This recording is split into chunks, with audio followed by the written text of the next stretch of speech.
Yo estoy bien contento porque esta semana cumplí 25 años enamorado de matrimonio con Carito. Caro, han sido 25 años hermosos, dulces y estoy listo para los otros 25 que vienen. Vamos para adelante. ¿Sabías? Hemos estado hablando de las llaves del reino.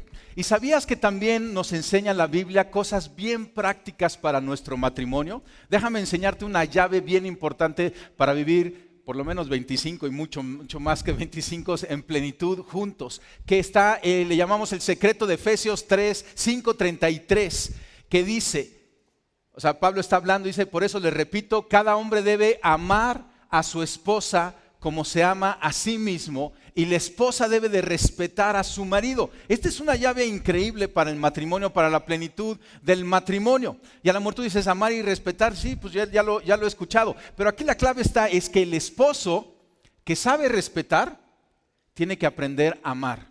Y hacer ese amor palpable y aprovechar todas las oportunidades. ¿Sí ves cómo yo aproveché ahorita una oportunidad y así como que le eché un puntito, ¿no? Amar a su esposa. Los esposos tenemos que amar a nuestras esposas. Y las esposas dicen que deben de respetar a sus maridos. Las esposas son buenas para amar, pero les cuesta a veces respetar, ¿no? Y a lo mejor algunos de ustedes dicen, pues es que no se lo merece. Por eso, aunque no se lo merezca, tienes que respetarlo. Y en este amor y respeto, o sea, el esposo debe respetar y amar, la esposa debe amar y respetar, pero hay que esforzarnos más, el esposo en amar, la esposa en respetar. Y esta es una clave para el matrimonio. De hecho, hay un libro muy bueno, te lo recomiendo para los matrimonios, se llama Amor y Respeto, así se llama. Y los autores parten de este versículo y desarrollan todo lo que significa que el esposo ame, que la esposa respete. En fin, hay estas llaves que hemos estado hablando todo este tiempo, estas llaves del reino que Jesucristo le da a su iglesia, a cada uno de nosotros, no al edificio, sino a nosotros que conformamos la iglesia de Cristo, aquellos que hemos creído en Jesucristo, que nos llamamos seguidores cristianos, que Jesucristo es nuestro Señor, nos ha dado estas llaves. Y ya hemos estado hablando un poco de estas llaves, porque Jesucristo quiere darnos estas llaves y lo que Él nos está prometiendo es lo que dice Mateo 16:19. Todo lo que ates en la tierra quedará atado en el cielo y todo lo que desates en la tierra quedará desatado en el cielo. Con estos principios que Dios nos da una promesa. O sea, lo que nos está diciendo Jesucristo es que cuando la voluntad de Dios se hace aquí en la tierra, ¿quién va a hacer la voluntad de Dios? Nosotros, los que conocemos a Dios, los que podemos llegar a las Escrituras, a la Biblia, leer, lo que estamos interesados en buscar la voluntad de Dios, vamos a hacer la voluntad de Dios y al hacerla, esto va a liberar lo que ya está provisto para nosotros en el cielo. Dios quiere un matrimonio pleno para ti y Él nos da llaves para esto. Y hemos estado estudiando estas llaves, ¿se acuerdan? Hablamos de la llave de la obediencia. Y estuvimos hablando, si tú no viniste en estas veces pasadas, todas las pláticas están ahí en la página de internet o en el canal de YouTube, lo puedes escuchar. Y hablamos de la obediencia y cómo Jesucristo nos enseñó obediencia y nos pide obediencia. Y la obediencia abre puertas maravillosas de bendiciones para nosotros. Estuvimos hablando de la llave del perdón y cómo el perdonado perdona. Y tú y yo, al sabernos perdonados por Jesucristo, porque Él murió en la cruz, derramó su sangre, entregó su vida para el perdón de nuestros pecados. Y al sabernos grandemente perdonados, entonces podemos extender ese perdón hacia otros. El que se sabe perdonado va a perdonar. Y hoy vamos a hablar de otra llave. Y todas estas llaves operan en tu llavero de bendiciones celestiales para tu vida. Y hoy vamos a hallar una llave muy interesante, importantísima, porque tú y yo somos seres relacionales. ¿Y sabes qué sucede con las relaciones? Se rompen. Las relaciones, porque somos imperfectos. ¿Verdad que somos imperfectos? Hay veces que andamos de mal humor. Hay veces que, ¿no te ha pasado que no te acuerdas del cumpleaños de un amigo? ¿Te ha pasado? Y entonces tu amigo se siente. Y tú dices, buena onda, o sea, se me fue, no fue, o sea, te quiero todo, pero entonces ya se enmuinó, ¿no? Y entonces te pone cara y como que ya no se hablan y de ahí se empieza a desgastar la relación. con algo insignificante, ¿no? Peor si se te olvida el cumpleaños de tu esposa. No se te olvide el aniversario de tu matrimonio, ¿no? Por favor. Pero a veces pasa eso, se te va. Y somos seres relacionales, por lo cual necesitamos esta llave. Esta llave es la llave de la reconciliación. No puede ser un ser humano sin la llave de la reconciliación. Y como cristianos se nos ha dado esta llave para ejercerla. Tú y yo tenemos dos relaciones principales. La relación con Dios, la más importante. Y la relación con nuestro prójimo, con los demás. Comenzando con los más cercanos, los de casa, tu esposa, tus hijos, tu familia política, y aquellos que te caen bien, ¿no? Los que le van al Cruz Azul, y así como que vas empezando, pero tienes todas esas relaciones alrededor. Y estas dos relaciones están conectadas y se pueden romper. Tanto nuestra relación con Dios, pero para eso Jesucristo vino, para reconciliarnos con el Padre. Pero ¿verdad que nuestras relaciones horizontales se rompen, se desgastan? A veces cometemos errores o los cometen con nosotros y necesitamos la llave de la reconciliación. Si se rompe un palo de escoba, lo que vas a hacer es restaurarlo. Si se te cae una vasija, la vas a restaurar. Pero lo que está vivo, lo reconcilias. Si se te rompe un hueso, lo que hace es que lo alinea el doctor para reconciliarlo en su diseño. Y lo interesante es que algo reconciliado es más fuerte que anteriormente estaba. Cuando una relación se reconcilia, aún va a ser más fuerte, porque es algo vivo. Y entonces, ¿qué es reconciliación? Vamos a empezar definiéndola. ¿Qué es reconciliar? Es volver a ser amigos. Y esto es algo muy interesante, porque tú reconcilias cuando dos amigos se vuelven entonces enemigos después de un estado de hostilidad. Dos familiares se vuelven enemigos, o sea, se quieren ya separar, se quieren ya ni ver. ¿No te pasa que tienes familiares que nada más ves en Navidad? Y no por distancia, sino porque están bien enmuinados. Y dicen nada más porque cocina rico el pavo, ¿no? Y vamos a la casa. Pero un estado de hostilidad, lo interesante es que por medio de un acto de paz. Eso es la reconciliación. Volver a ser amigos implica que en algún momento tenías relación, tenías una amistad, tenías algún trato, pero de repente puede venir algo de hostilidad. Y en ocasiones es hostilidad a propósito, pero la mayoría puede ser sin querer. Yo recuerdo una bonita familia que yo considero mis amigos todavía, aunque nos hemos distanciado. Pero con esta familia que venía a la congregación, mi familia empezó a tener una cercana relación. Y nosotros, mi esposo y yo, les dedicamos tiempo y los escuchábamos y aconsejábamos y le dedicamos tiempo a sus hijos. Y en alguna ocasión ella se enfermó y la visitábamos y hasta aportamos económicamente para ayudarles a enfrentar la enfermedad. Y yo me consideraba un amigo cercano de ellos. Pero en algún momento ni siquiera supimos exactamente lo que hicimos mal y se enfrió la relación, se apartaron. Seguramente algo mal hicimos porque no somos perfectos, pero a lo mejor nos conoce y dice, no tuvo que ser tan grave si son buena onda, ¿no? Bueno, quizá no fue grave para nosotros, pero para ellos sí fue suficientemente graves que enfriaron la relación. Y yo recuerdo que platicando con Dios, orando con Dios, yo le decía, Dios, como que no es justo. No toman en cuenta todo lo que hemos venido sembrando en sus vidas. Y algún error, que no niego el error, pero algún pequeño error, ¡pum!, desbarata todo. Y el Señor me mostró cómo yo era exactamente igual con aquellas relaciones que antes eran cercanas y que yo había puesto distancia. Y eran gente, familia que anteriormente había sembrado en mi vida. Pero alguna pequeña cosa hicieron y entonces nos separamos. ¿Verdad que sucede eso? ¿Verdad que somos muy duros para juzgar esa pequeña cosa que nos ofende y no ponemos en la balanza todo lo anterior que ha habido en la relación que debería de pesar y deberíamos de movernos a reconciliarnos? Pero bueno, cuando se sucede una reconciliación hay un acto de paz. Ese acto de paz es alguien que dice perdóname y el otro que dice te perdono. Y entonces, ¿acuerdan que el perdón es regalar esa misericordia, ese acto de justicia y misericordia, pero que tiene un costo? Porque si tú prestas tu coche y te rompe tu amigo la calavera y regresa y dice, discúlpame amigo, tú le dices, yo te perdono. Porque acabo de ir el domingo de reconciliación, entonces le dices, te perdono, pero al día siguiente tienes que llevar tu coche a la agencia a que te restauren la calavera, a tu costo. Hay un acto de paz, escucha esto, la paz siempre tiene un costo. La paz siempre tiene un costo.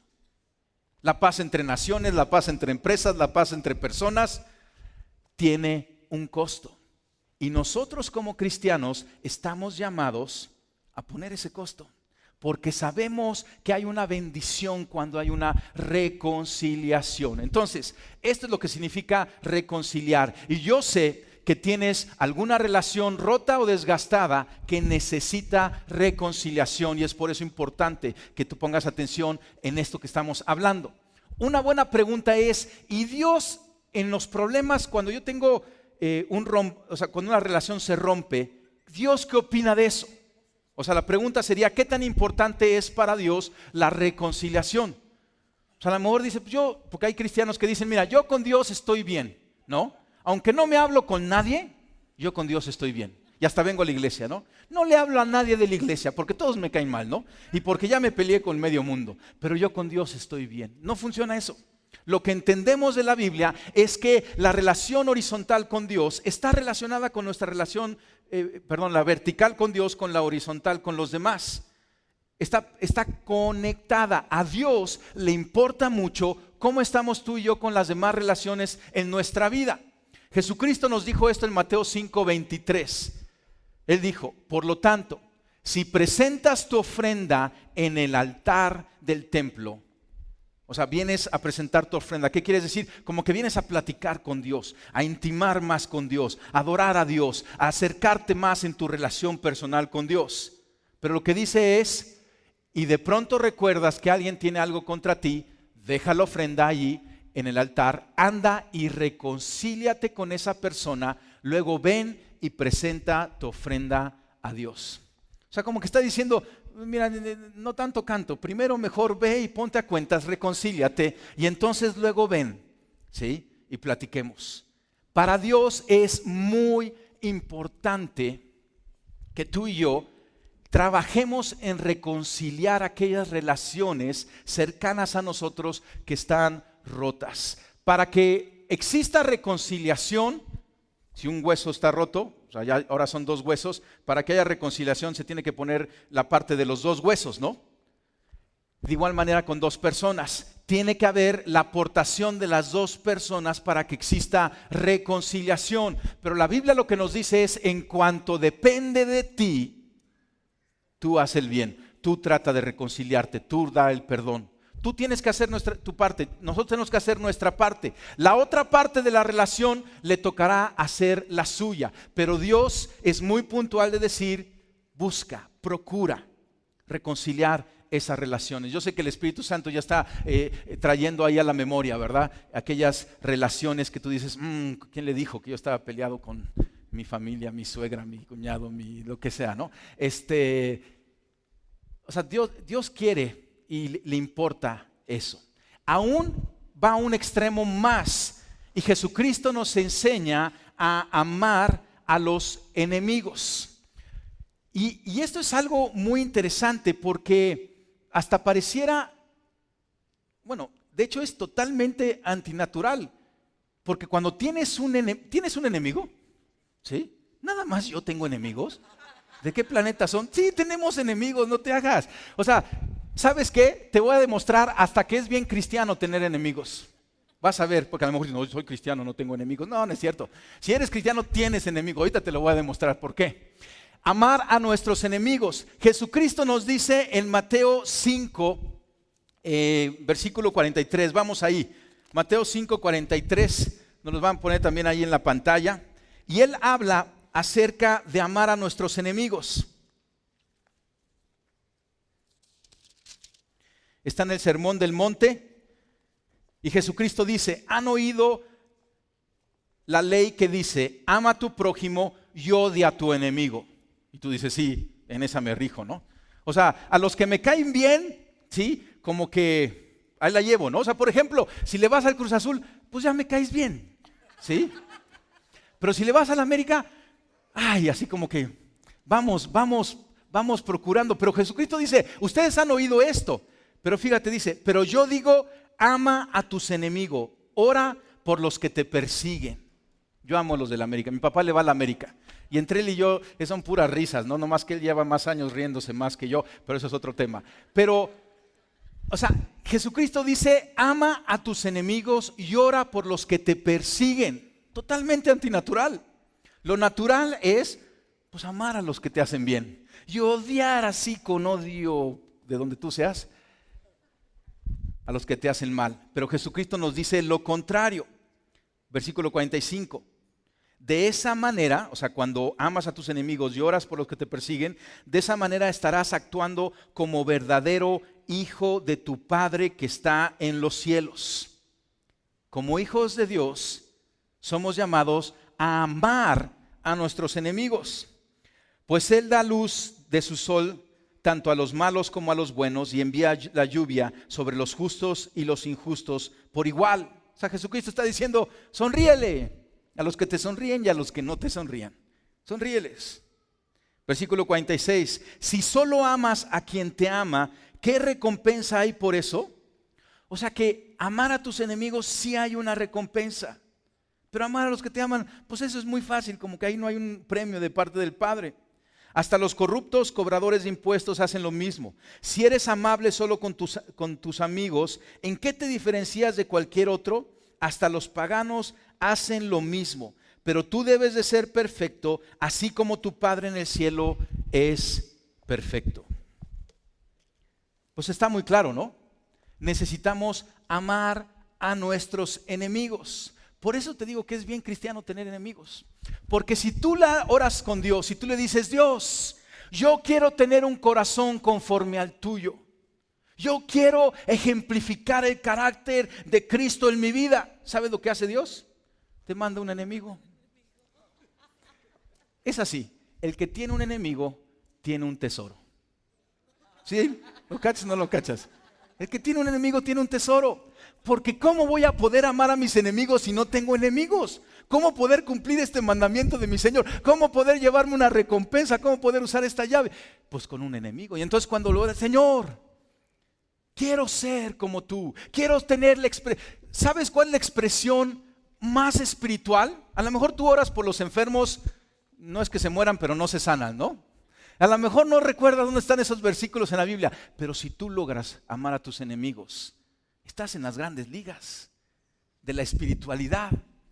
Estás reflejando el corazón de Cristo. Y si tú le pides al Señor, Señor, ayúdame, quiero demostrar que soy un verdadero cristiano, el enemigo llega ahí y entonces lo pones por obra.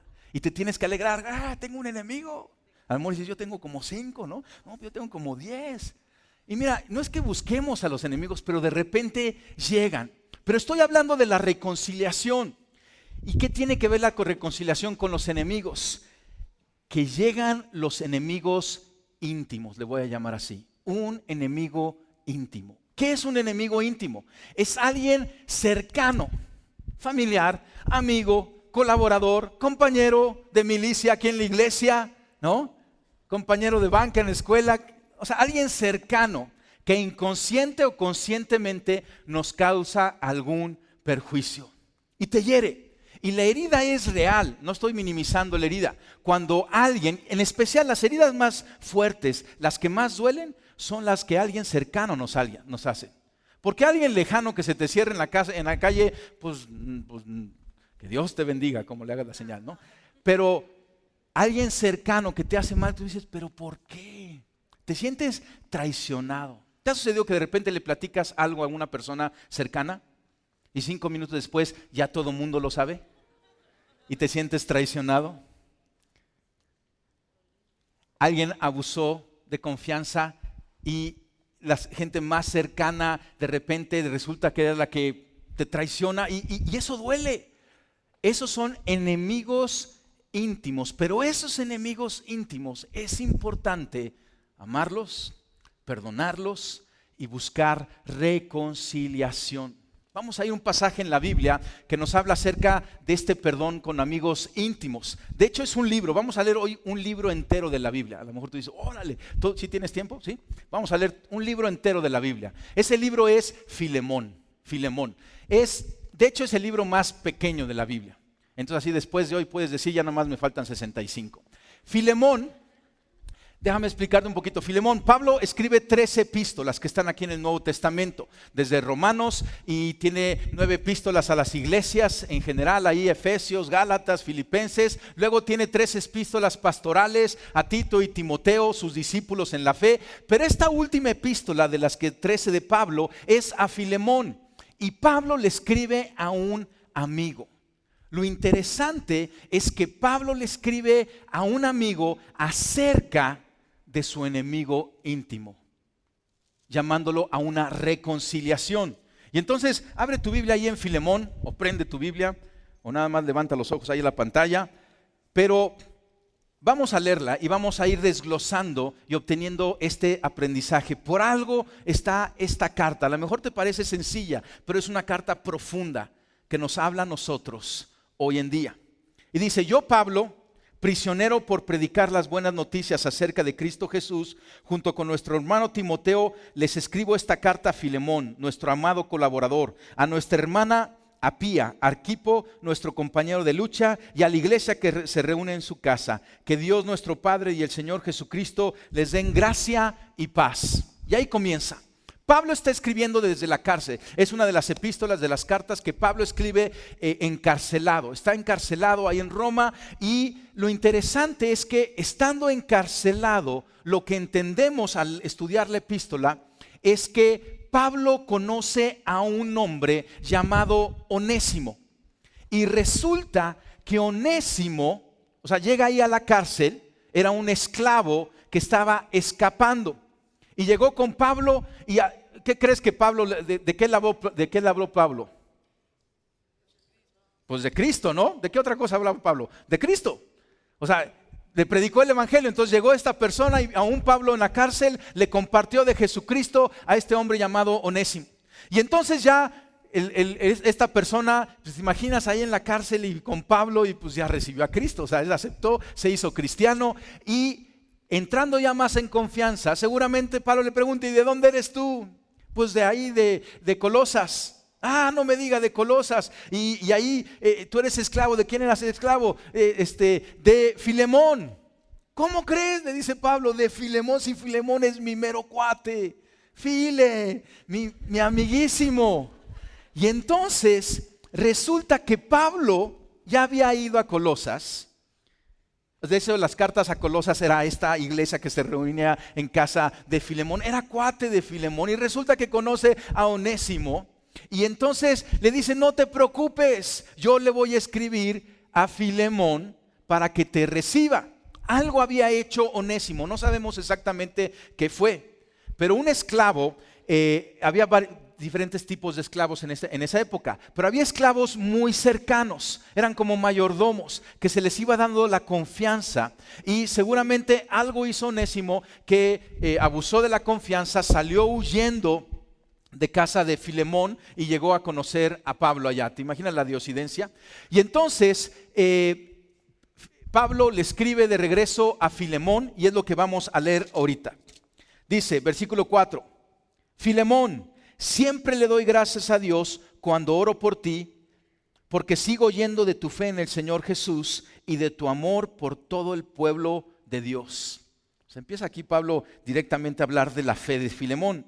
Pido a Dios que pongas en práctica la generosidad que proviene de tu fe a medida que comprendes y vives todo lo bueno que tenemos en Cristo. Hermano, tu amor me ha dado mucha alegría y consuelo, porque muchas veces tu bondad reanimó el corazón del pueblo de Dios.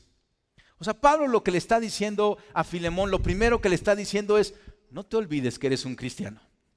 ¿Sí? Recuerda quién eres en Cristo. Y así comienza esta carta en donde Pablo le va a pedir el perdón de Onésimo. Le está diciendo, primero recuerda, eres cristiano, estás en Cristo, recuerda la generosidad de la fe que hemos tenido, que tenemos ahora en Jesucristo. Versículo 8. Por esta razón me atrevo a pedirte un favor. Podría exigírtelo en el nombre de Cristo porque es correcto que lo hagas, pero por amor prefiero simplemente pedirte el favor. Entonces, es muy interesante porque Pablo pudo haber dicho, yo soy el apóstol, me escuchas y me perdonas a Onésimo. Pero Pablo toma un tono de amistad, deja a un lado la autoridad y más bien está apelando al corazón de Filemón como su amigo. Y le dice, toma esto como una petición mía, de Pablo, un viejo hombre y ahora también preso por la causa de Cristo Jesús. Versículo 10. Te suplico que le muestres bondad a mi hijo Onésimo. Me convertí en su padre en la fe mientras yo estaba aquí en la cárcel. Onésimo no fue de mucha ayuda para ti en el pasado, pero ahora nos es muy útil a los dos. Te lo envío de vuelta y con él va mi propio corazón. ¿Te imaginas aquí a Filemón? Yo creo que Filemón de repente vio venir a Onésimo, ¿no? De lejos dijo, este ingrato, ¿no? Ahí viene. Y Onésimo venía así como que cabizbajo, pero con una cartita aquí, ¿no? En la mano. Y como que Filemón seguramente estaba así, ¿qué quieres? No, pues aquí te manda esto Pablo. ¿Pablo? Y empieza a leer Filemón esta carta. Yo creo que nomás le levantaba los ojos así pelados de vez en cuando al Onésimo, ¿no? Pero Pablo está apelando al corazón y dice, ahora este es hijo mío. O sea, le había compartido de Cristo. ¿En qué versículo voy? En el 13. Dice, parece que perdiste a Onésimo por un corto tiempo para que ahora pudieras tenerlo de regreso para siempre. Él ya no es como un esclavo para ti, es más que un esclavo, es un hermano amado, especialmente para mí. Ahora será de más valor para ti como persona y como hermano en el Señor. ¿Sabes qué significa Onésimo? Significa útil. Y es interesante porque Onésimo de alguna manera se había vuelto inútil para Filemón. Y Pablo está hasta jugando con las palabras, ¿no? de la utilidad que tiene Onésimo. Versículo 17. Así que si me consideras tu compañero, recíbelo a él como me recibirías a mí. Órale, lo pone ya al nivel, ¿no? Como si yo mismo estoy llegando, así recíbelo. Si te perjudicó de alguna manera o te debe algo, cóbramelo a mí. Acuérdate, un acto de paz. Ese acto de paz tiene un costo. Y Pablo está diciendo, ¿quién sabe qué hizo el Onésimo? ¿Sí? Pero Pablo está diciendo lo que te debe, porque sí, cuando hay una falta, hay algo hostil, hay una deuda. Pero Pablo está diciendo, cóbramelo a mí. Y mira el versículo 19, yo Pablo escribo esto con mi propia mano. Yo te lo pagaré. Y no mencionaré que tú me debes de tu propia alma. Pues ya se lo dijo, ¿no? Ya se lo mencionó. Así hacía mi mamá, ¿no? O sea, no te lo voy a decir, pero te lo voy a decir, ¿no? Como que Pablo está diciendo, yo te lo voy a pagar, ponlo en mi cuenta, pero no se te olvide que tú también eres deudor aquí conmigo, ¿no? Versículo 20, sí, mi hermano, te ruego que me hagas este favor. Por amor al Señor, dame ese ánimo en Cristo. Un padre espiritual, cuando ve que sus hijos en la fe caminan en el perdón, en la reconciliación, es este ánimo que Pablo está hablando. Versículo 21. Mientras escribo esta carta, estoy seguro que harás lo que te pido y aún más. Otra cosa, por favor, prepárame un cuarto de huéspedes, porque espero que Dios responda a las oraciones de ustedes y no me permita volver que me permita volver a visitarlos pronto. Epafras, mi compañero de prisión en Cristo Jesús, les manda saludos. También los saludas Marcos, Aristarco, Demas, Lucas. Lucas, aquí es Lucas el evangelista, mis colaboradores. Que la gracia del Señor Jesucristo sea con el espíritu de cada uno de ustedes. Qué hermosa carta, ¿verdad? De un amigo a otro amigo, intercediendo por la reconciliación de la amistad entre ellos. Aunque era una relación de amo y esclavo, Pablo la está llevando a otro nivel, diciendo ya no lo trates como esclavo. Y sucedió algo increíble en todo esto, porque tú dices, bueno, ¿y qué sucedió?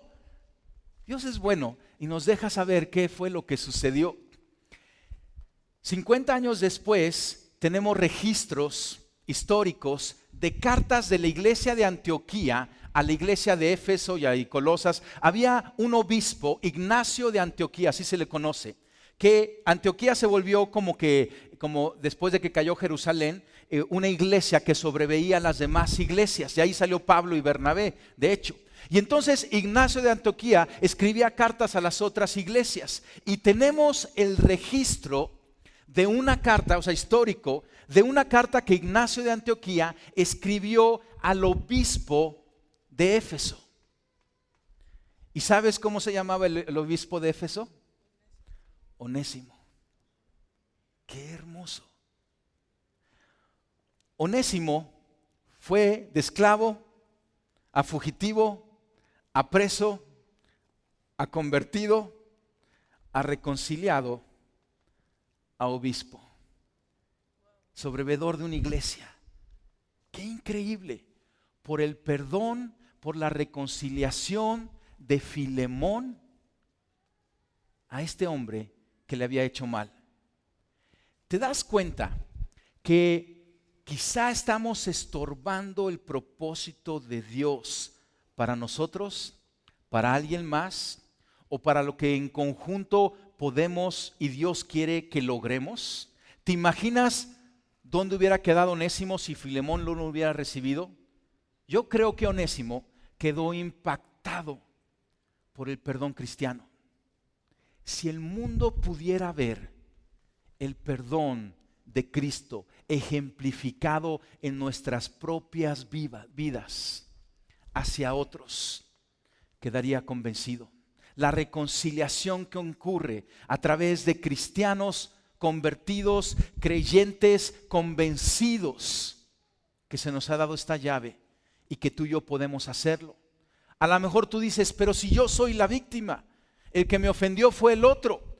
Pero cuando perdonamos, pasamos de ser víctimas a poderosos libertadores. Filemón era la víctima, pero perdonó, reconcilió y liberó algo en la vida de Onésimo. Y Onésimo se convirtió en un líder ahí en la iglesia. En Éfeso, que era una de las iglesias más complicadas, la de Éfeso. Pero ahí estuvo Onésimo y tenemos ese testimonio. Lo que tú y yo podemos desatar en nuestras vidas, en la vida de otros, cuando tomamos la reconciliación en serio, como un llamado, como un caminar, como un rumbo que Dios nos está marcando. Y tú y yo tenemos que caminar del ejemplo al llamado. El ejemplo nos lo da Jesucristo. Si Él nos llama a la obediencia, nos da el ejemplo. Si nos llama al perdón, Él nos da el ejemplo. Y si nos llama a la reconciliación, Él nos da el ejemplo. Y después de darnos el ejemplo, nos da el llamado. A Jesucristo lo conocemos también como el reconciliador, porque Jesucristo, a través de la cruz que Él sufrió, de su sangre derramada, Él nos reconcilió con el Padre. Esto es lo que sucedía. Nosotros, en nuestro pecado, le éramos hostiles a Dios. Dios no le gusta el pecado. Dios no se lleva con el pecado. Es como una alergia. Si tienes alergia a la nuez, ¿verdad que la nuez es hostil para ti? De igual manera, Dios es como alérgico al pecado, porque Él es santo, santo, santo. Y nosotros te estamos abrazando el pecado. Le éramos hostiles a Dios. Dios nos ama a nosotros, pero detesta el pecado que había en nosotros. Y entonces envió a su Hijo Jesucristo. Y Jesucristo en la cruz pagó por nuestros pecados. Y cuando tú y yo creemos en Él, lo declaramos el Señor y Rey de nuestra vida, nos hacemos acreedores, o sea, es puesta su salvación a nosotros y nuestros pecados, no por nuestros méritos, por los méritos del Cordero, son quitados. Y entonces somos reconciliados con Dios. ¿Te acuerdas la definición de reconciliación? Volver a ser amigos cuando hay una hostilidad por un acto de paz. Tú y yo éramos enemigos de Dios porque había pecado en nosotros. Y Jesucristo, la cruz, es el acto de paz que Jesucristo hizo para reconciliarnos con el Padre. Lo increíble de todo esto es que nosotros no hicimos nada para merecer esto. Aún la Biblia dice, aún nosotros estando en nuestros pecados, Jesucristo murió por nosotros. Ni dijimos lo queremos, ni dijimos nos vamos a esforzar. Simplemente Dios dijo, yo quiero reconciliar. Mira lo que dice 2 Corintios 5:19. Pues Dios estaba en Cristo reconciliando al mundo consigo mismo. En Cristo, Dios nos estaba reconciliando con Él. Y tú y yo ya hemos sido reconciliados con el Padre si crees en Jesucristo, si Jesucristo es tu Señor. Y continúa diciendo, no tomando más en cuenta el pecado de la gente, y nos dio a nosotros este maravilloso mensaje de reconciliación. ¿Por qué Pablo le escribió a Filemón? Porque ahora se nos ha dado el mensaje de la reconciliación. ¿Por qué Pablo le compartió a Onésimo acerca de Jesucristo? Porque tenemos el mensaje de la reconciliación. Predicamos de Cristo para reconciliarnos con el Padre, pero también para llevar ahora este ejemplo al llamado que tenemos para reconciliarnos con otros. Pero todo está en la cruz de nuestro Señor Jesucristo. Ahí está el punto clave. Jesús tiene las llaves del reino de los cielos y el acceso a las bendiciones de Dios. Y la clave está para conquistar cada una de estas circunstancias. Es a través de la persona de Jesucristo, de la cruz, de lo que sucedió en la cruz, del poder de perdón, de reconciliación que sucedió en la cruz. Déjame hacer una pausa ahí. Porque quizá tú estás aquí y tú sabes que Jesucristo es tu Señor. Pero quizá tú estás aquí y has vivido con la fe prestada de tus papás, de amigos, de familiares, pero nunca has tomado una decisión personal por Cristo. Todo comienza ahí. La reconciliación. Estamos hablando de reconciliarnos horizontalmente, pero la reconciliación más importante que pueda haber en tu vida es la vertical, es con el Padre, porque de ahí viene todo. Si no estás en paz con el Padre, ¿cómo vas a arreglar el resto de tu vida? ¿Cómo vamos a caminar como hijos de luz, como siendo luz y sal para el mundo? Comienza todo con el Padre y es en Cristo, como leíamos ahí, en Cristo. Y a lo mejor tú dices, yo nunca he hecho una oración de fe así. Nunca me he arrepentido de mis pecados que le son hostiles a Dios. Nunca he tomado en una oración todo el beneficio de la cruz para mi vida y he nombrado a Jesucristo el Rey y Señor para mí.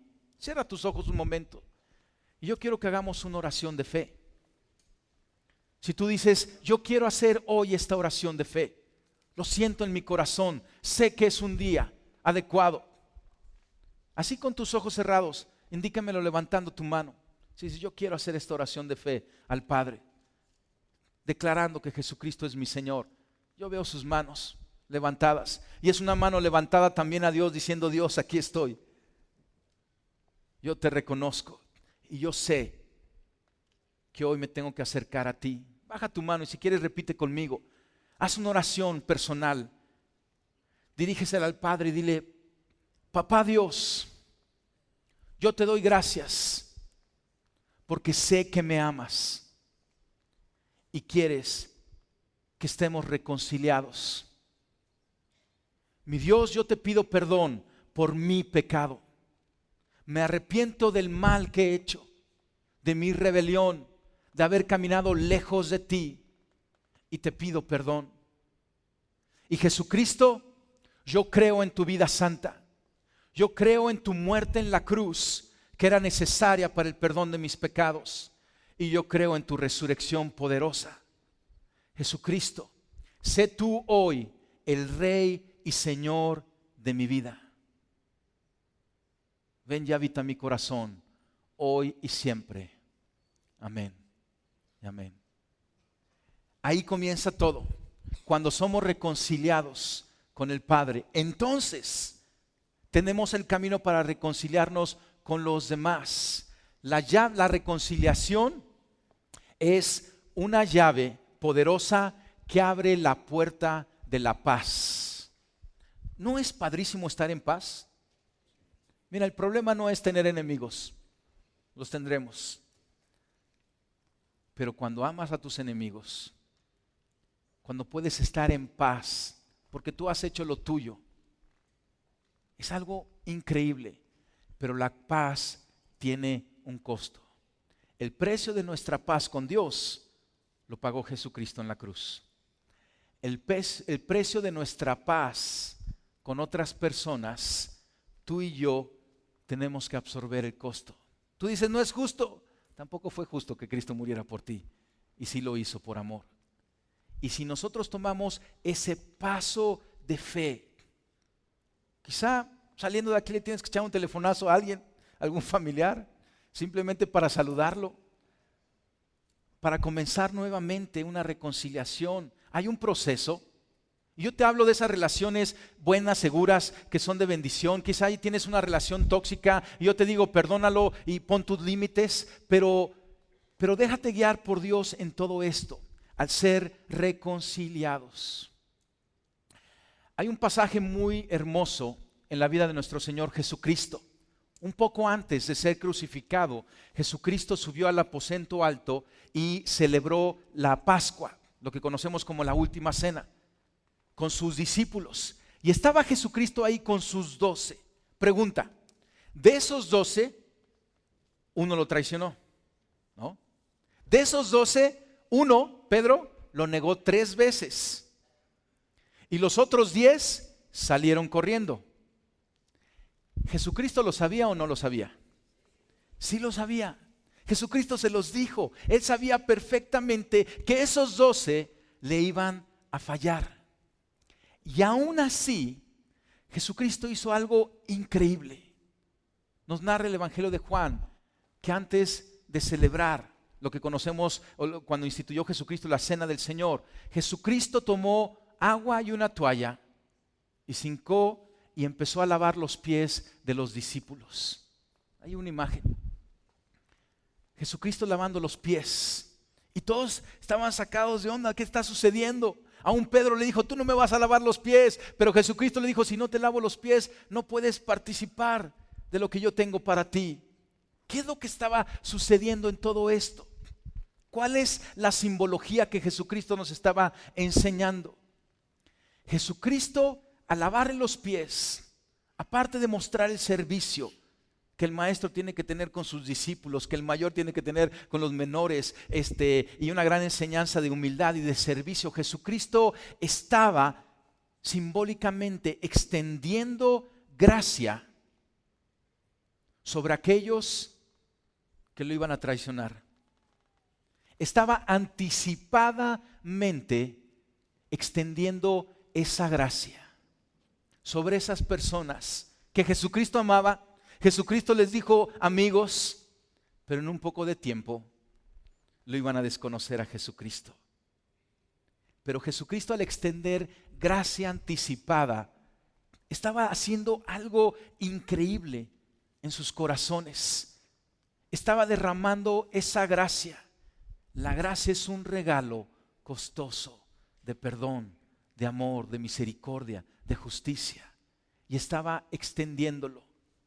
¿Te imaginas a Jesucristo lavando los pies de Pedro?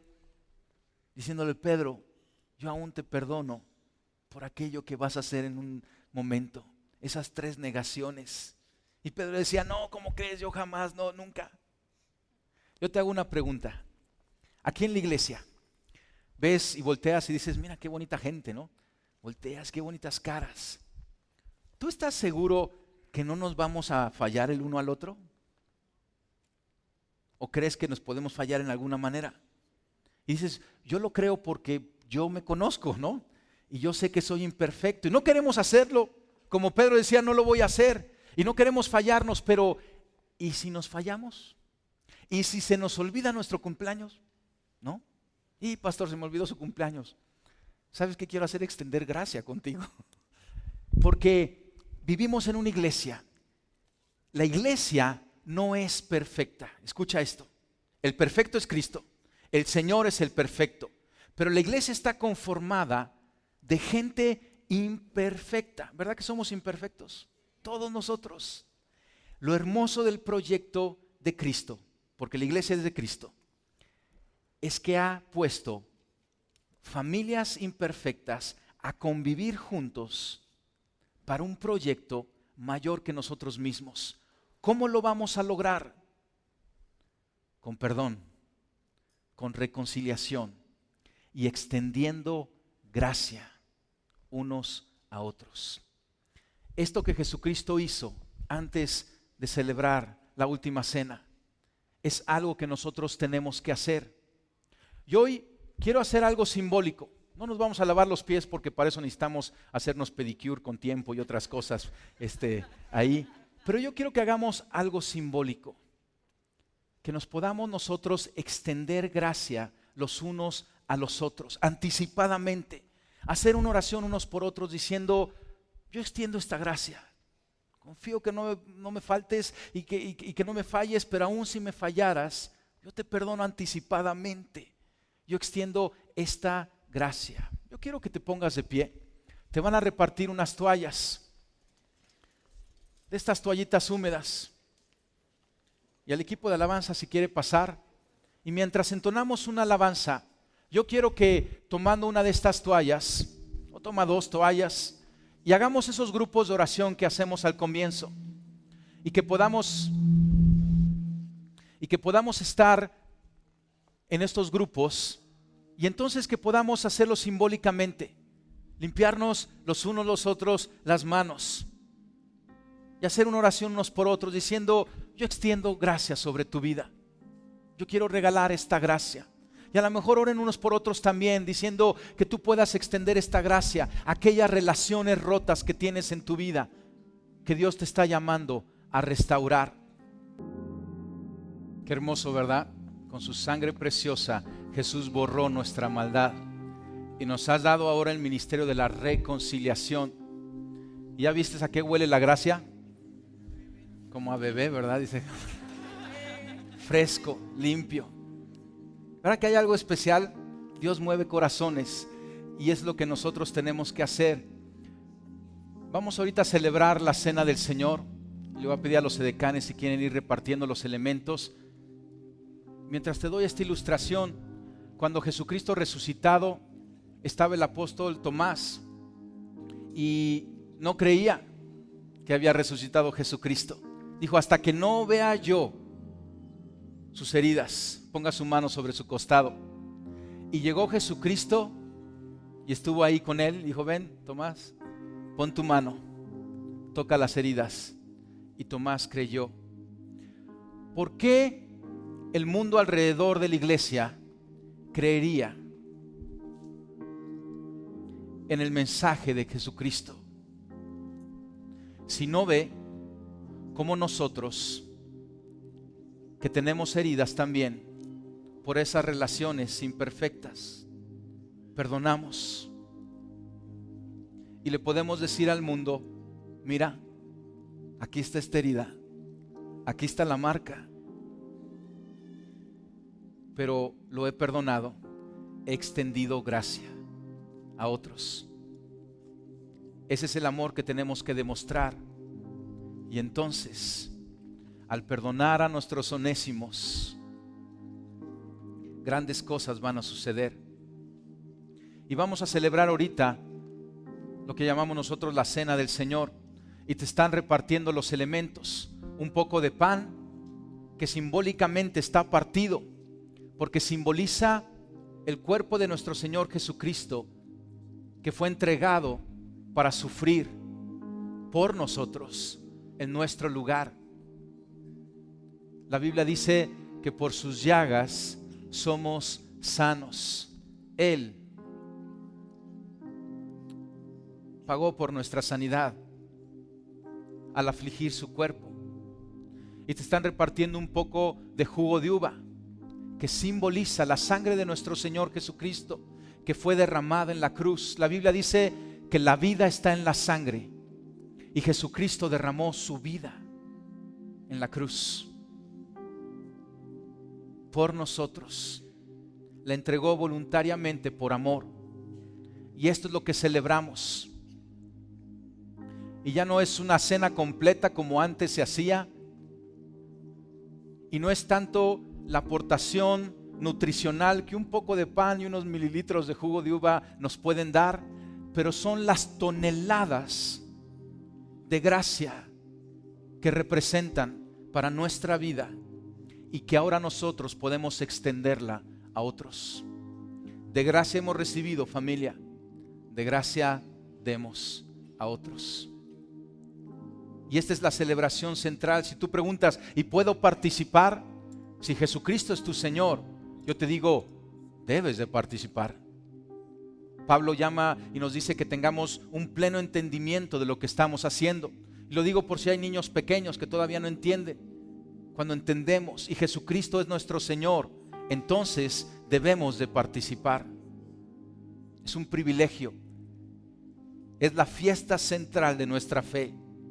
Y es una fiesta porque recordamos lo que sucedió en la cruz. Pero al llegar al punto de la cruz también tenemos que nosotros de recapacitar y recordar, porque estamos llegando al lugar de nuestro perdón. ¿No deberíamos nosotros de perdonar también? Estamos llegando al lugar de nuestra reconciliación. ¿No deberíamos de reconciliarnos nosotros también? Jesús, te damos gracias por tu gran amor. Gracias por tu victoria en la cruz. Esa victoria que hoy tenemos para hacerla extensa a otros. Gracias, Jesús. Compartamos el pan.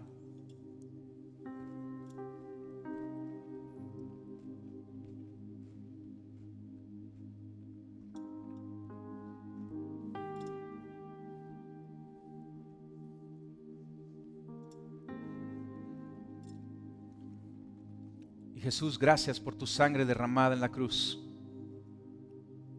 porque por ella has pagado en un acto de paz por nuestra reconciliación con el Padre. Te decimos que es el regalo más precioso que tenemos hoy en nuestra vida, y te damos gracias a ti porque tú eres el autor y consumador de nuestra fe. Gracias, Jesucristo. Compartamos de la copa.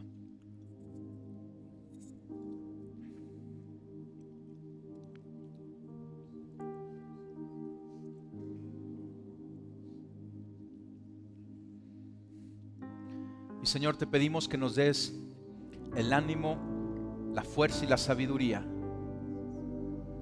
para saber reconciliar, para reconciliarnos y perdonar, y que todo sea para tu gloria.